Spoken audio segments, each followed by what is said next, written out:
Assalamualaikum warahmatullahi wabarakatuh. Selamat berjumpa kembali pada pertemuan minggu ke-7. Silahkan menyimak penjelasan dari saya.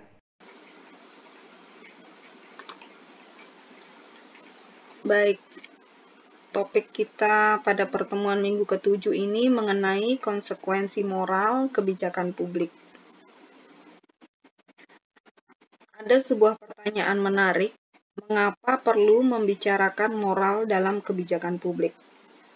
Bukankah demokrasi yang telah hadir dan sedang kita praktikkan di negeri ini dapat dijadikan landasan bagi pembuatan kebijakan publik? Jawabannya mungkin amat sederhana ya, bahwa demokrasi itu hanya sebuah metode politik, yaitu metode atau cara guna mengambil keputusan.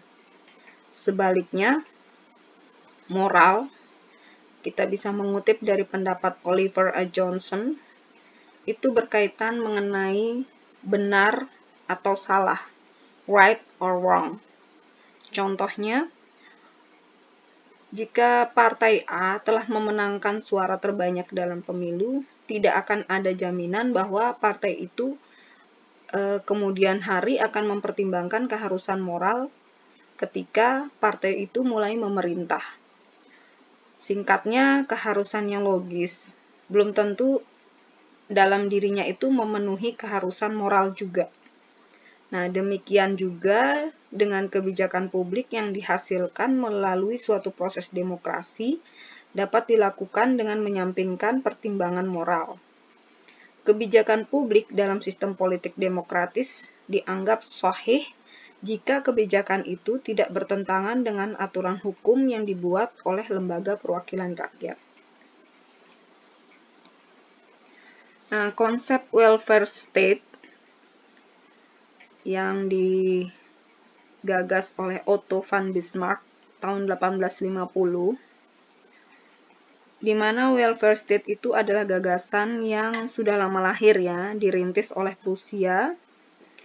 Dalam ensiklopedia Americana disebutkan bahwa welfare state adalah a form of government in which the state assumes responsibility of minimum standards of living for every person. Bahwa bentuk pemerintahan di mana negara dianggap bertanggung jawab untuk menjamin standar hidup minimum bagi setiap warga negaranya. Lalu bagaimana dengan di Indonesia? Indonesia, welfare state itu yang belum sejahtera ya. Welfare state yang belum sejahtera di Indonesia.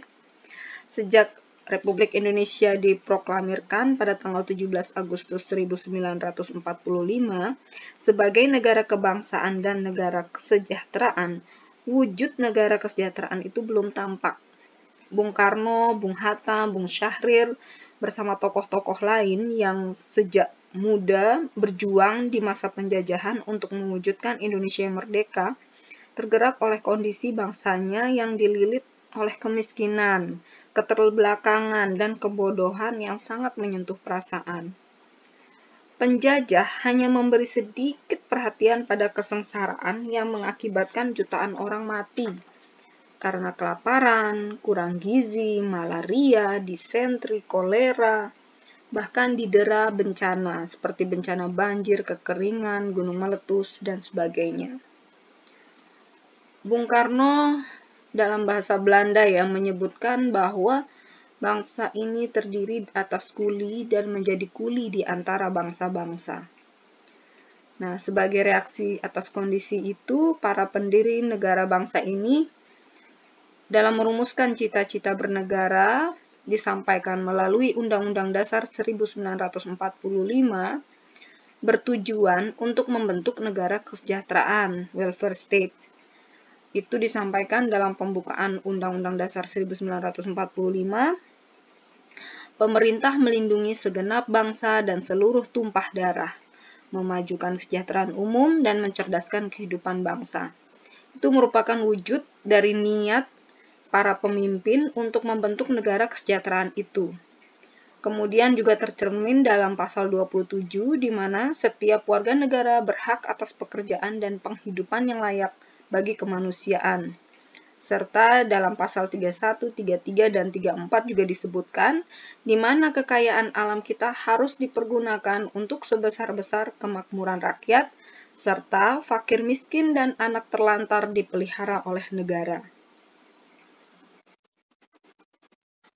Welfare state dan pembangunan kesejahteraan sosial, di mana pembangunan ekonomi nasional selama ini masih belum mampu meningkatkan kesejahteraan rakyat secara luas. Indikator utamanya adalah tingginya ketimpangan dan kemiskinan yang ada ya. Rendahnya tingkat kesejahteraan rakyat ini terlihat pula dari masih meluasnya masalah kemiskinan. Lalu mengapa proses pembangunan ekonomi selama ini belum mampu meningkatkan kesejahteraan rakyat? Dan siapa sebenarnya yang paling bertanggung jawab melaksanakan pembangunan bidang kesejahteraan sosial ini? Nah, pembangunan ekonomi itu jelas sangat mempengaruhi tingkat kemakmuran suatu negara.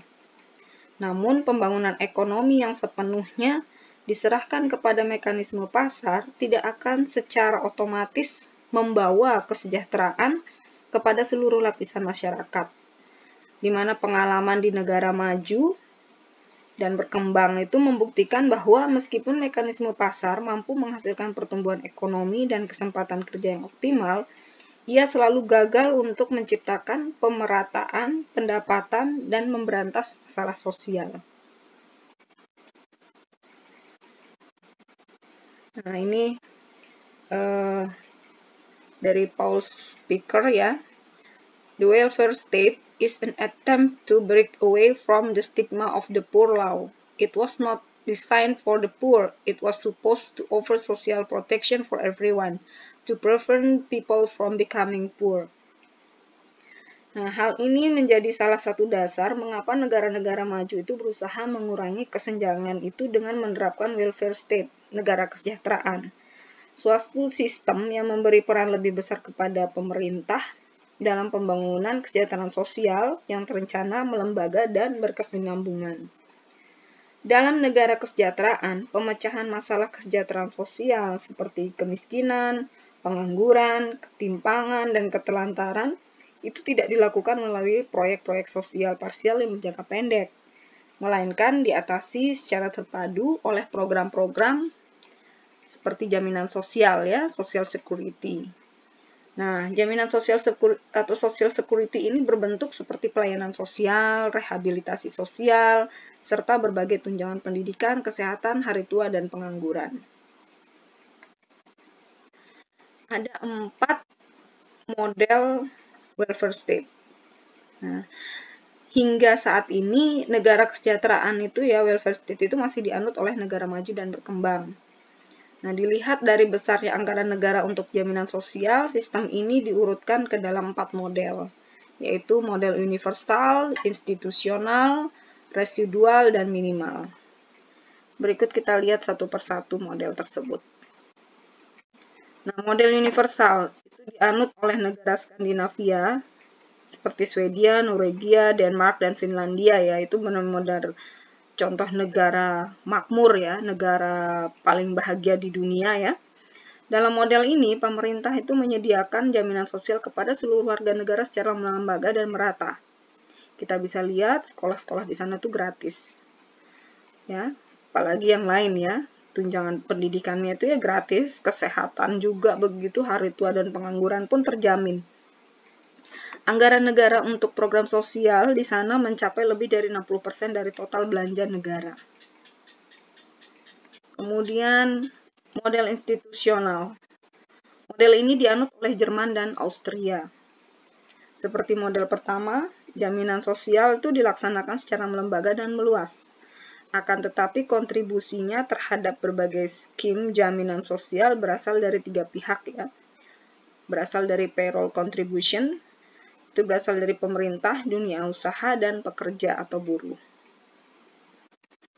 Kemudian ada model residual yang ketiga ya, itu dianut oleh Amerika, Inggris, Australia, dan Selandia Baru, di mana jaminan sosial dari pemerintah lebih diutamakan kepada kelompok lemah seperti orang miskin, cacat, dan pengangguran.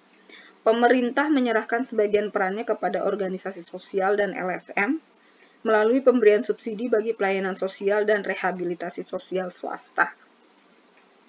Model yang terakhir, model minimal, dianut oleh gugus negara-negara Latin, seperti Prancis, Spanyol, Yunani, Portugis, Italia, Chile, Brazil.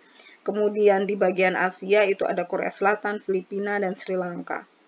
Di mana anggaran negara untuk program sosial itu sangat kecil, di bawah 10% dari total pengeluaran negara. Jaminan sosial dari pemerintah diberikan secara sporadis, temporer, dan minimal yang umumnya hanya diberikan kepada pegawai negeri dan swasta.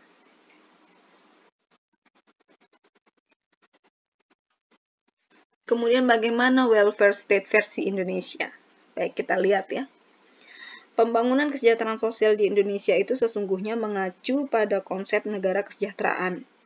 Dasar negara Indonesia di sila kelima Pancasila itu menekankan prinsip keadilan sosial dan secara eksplisit konstitusinya terdapat pada pasal 27 dan pasal 34 dari Undang-Undang Dasar 1945 mengamanatkan tanggung jawab pemerintah dalam pembangunan kesejahteraan sosial.